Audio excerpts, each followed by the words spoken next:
Disclaimer under Section 107 of the Copyright Act 1976 allowance is made for fair use for purposes such as criticism, comment, news reporting, scholarship, and research. Fair use is a use permitted by copyright statute that might otherwise be infringing. Nonprofit educational or personal use tips the balance in favor of fair use. Colombiana 2.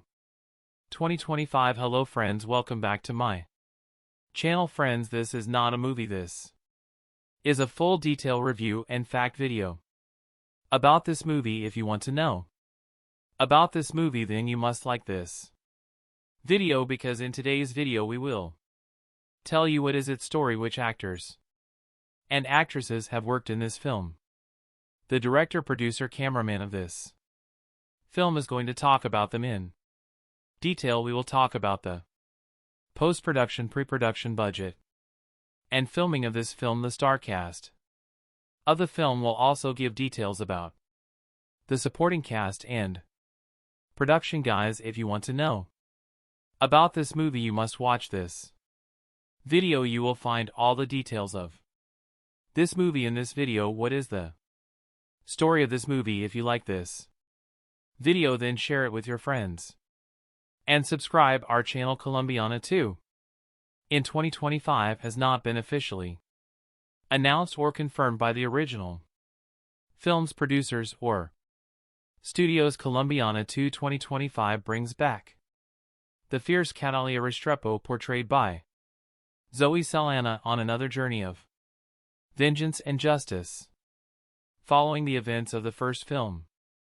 where Catalia took down the men responsible for her parents' deaths. She now faces an even more dangerous challenge, a deadly syndicate that threatens to destroy everything she holds dear. Plot overview. The story begins with Catalia trying to lead a quieter life, having partially escaped the violent shadows of her past. She's found a small semblance of peace, living under a new identity in a remote village in South America.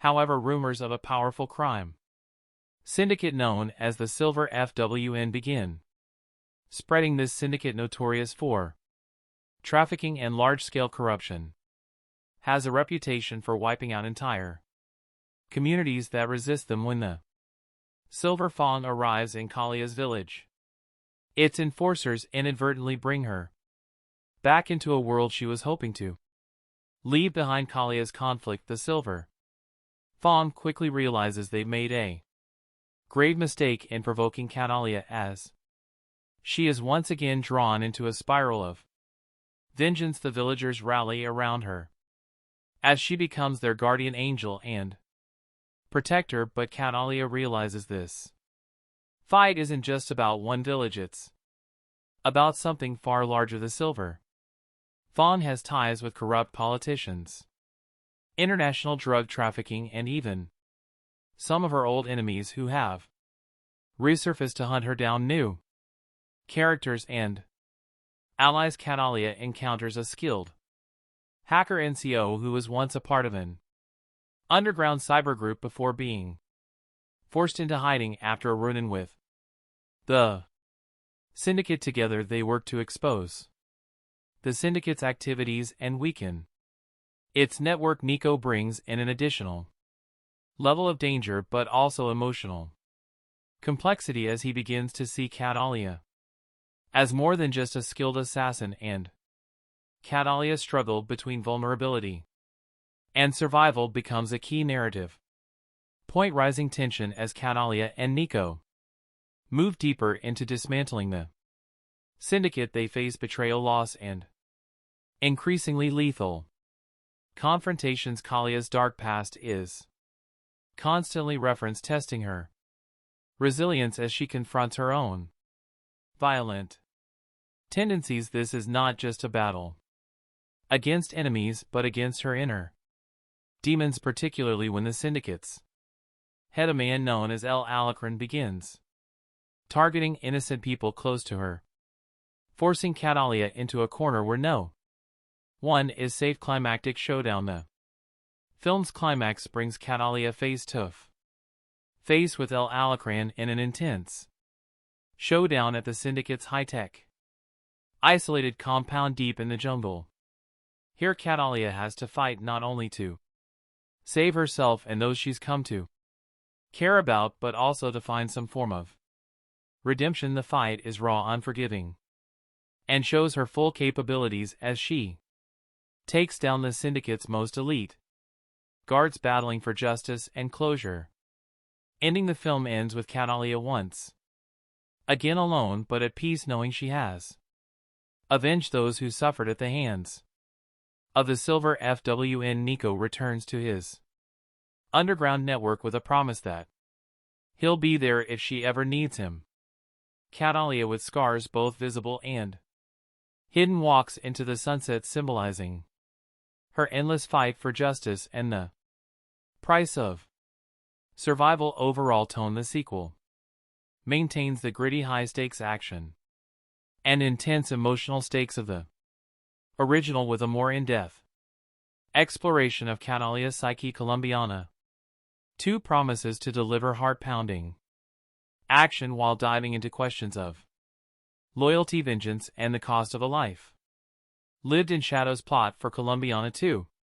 2025. Colombiana 2 takes us back into the ruthless, high-octane world of Catalia Restrepo, portrayed once again by Zoe Saldana, set several years after the events of the first movie. This sequel delves into themes of legacy, redemption, and the relentless pull of a past riddled with violence. Act 1: the calm before the storm. Since avenging her parents' deaths, Catalia has managed to stay under the radar, living quietly in the remote village of San Miguel, deep within the jungles of South America. Under an assumed identity, she sought peace, and the villagers view her as a mysterious but protective figure. Catalia has begun to soften, even building connections with some villagers, including a young girl, Camila, who looks up to her, but her tranquil life is shattered in a powerful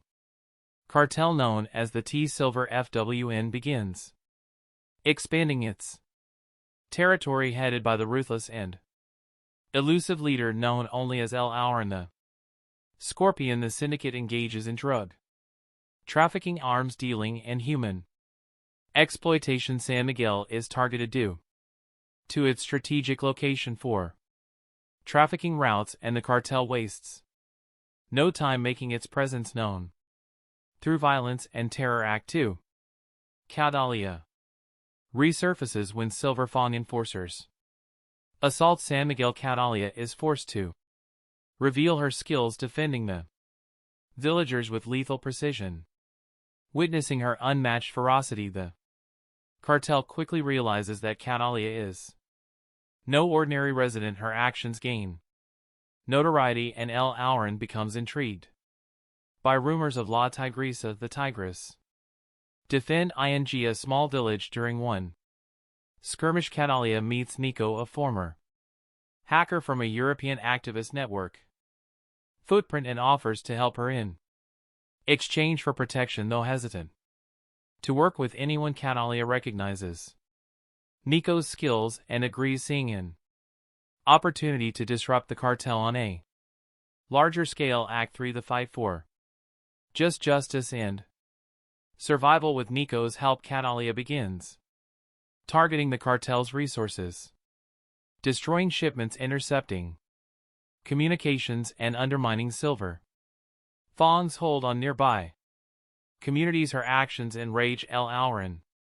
who responds by sending elite assassins to San Miguel. The attacks escalate, becoming personal when the cartel captures and kills Camila, the young girl. Catalia had grown attached to Camila's death, pushes Catalia over the edge, unleashing her deepest rage. No longer content to simply disrupt operations, she makes it her mission to hunt down El Alacran and dismantle Silver Fawn entirely. The villagers, though fearful, offer their support, and Ni becomes a loyal ally, risking his life to assist her in every way he can. Act 4: entering the Lion's Den. Catalia learns of El Alacran's stronghold, a fortress deep in the jungle, outfitted with advanced technology, Oleg, and heavily guarded with Nico's digital infiltration. She discovers the compound's weaknesses, and embarks on a deadly mission navigating treacherous terrain and fending off the cartel's relentless mercenaries. Nico provides remote support, but is eventually captured, forcing Catalia to accelerate her plan to rescue him and confront El Alran. Directly inside the compound, Catalia encounters a labyrinth of traps and ruthless guards. With her experience and brutal efficiency, she eliminates them one by one, her skills in combat and survival proving unmatched. Finally, she faces El Alacran, who is revealed to be a former military strategist with a personal vendetta against anyone who challenges his empire. Act 5, the final showdown. In a heart-pounding confrontation, Catalia and El Alacran engage in a brutal fight. Despite his strength and cunning, he is no match for Catalia as agility and resolve. After a relentless battle, Catalia defeats El Alacran, avenging Camila's death and liberating San Miguel and the surrounding communities from the cartel's control. She frees Nico, who, though injured, vows to continue using his skills to expose criminal organizations and fight for justice. Catalia realizes that while she may never escape her violent past, she can at least use her skills to protect the innocent. Epilogue: A New Legacy. The final scenes show Catalia leaving San Miguel, now a folk hero among the villagers. She walks away from her temporary home with a sense of purpose, determined to confront other syndicates and criminals that prey on the defenseless. Nico, now a trusted ally, goes underground but promises to stay in touch, hinting at a network of allies who share her mission. Catalia is once again on her own, but has evolved from a lone avenger into a beacon of resistance against injustice, embarking on a journey that might finally bring her peace if only she can survive the path ahead. Production background: Colombiana 2 2025 builds upon the cult status of the original Colombiana 2011, a film that combined pounding action with a deeply personal revenge plot. Directed by Olivier Megaton and written by Luc Besson and Robert Mark Kamen, the first film brought viewers into the dangerous world of Catalia Restrepo, a fierce assassin driven by vengeance for her parents' murders. Over the years, the film has gained a dedicated fan base, fueling demand for a sequel that would delve further into Calia's complex character and offer closure, or perhaps a new beginning for her story. Director: The reins of Colombiana 2 have been taken up by filmmaker David Leitch, known for his work on action-packed films like John Wick, Atomic Blonde, and Hobbs and Shaw. His flair for meticulously choreographed action sequences combined with narrative depth and character exploration makes him a fitting choice to take Calia's journey to new levels. Production studio and writers: produced by Europa Corp and Sony Pictures. The script has been penned by emerging screenwriters known for their work in gritty dramas, focusing on a narrative that emphasizes character development alongside high-stakes action. With a reputed director and dedicated writing team, Colombiana 2 promises to be a worthy successor with strong character focus and cinematic appeal. Encore. Encore, encore, encore, encore, encore. Encore, encore, encore, encore, encore. Encore, encore, encore, encore, encore. Encore, encore, encore, encore, encore. Encore, encore, encore, encore, encore. Encore, encore, encore, encore, encore.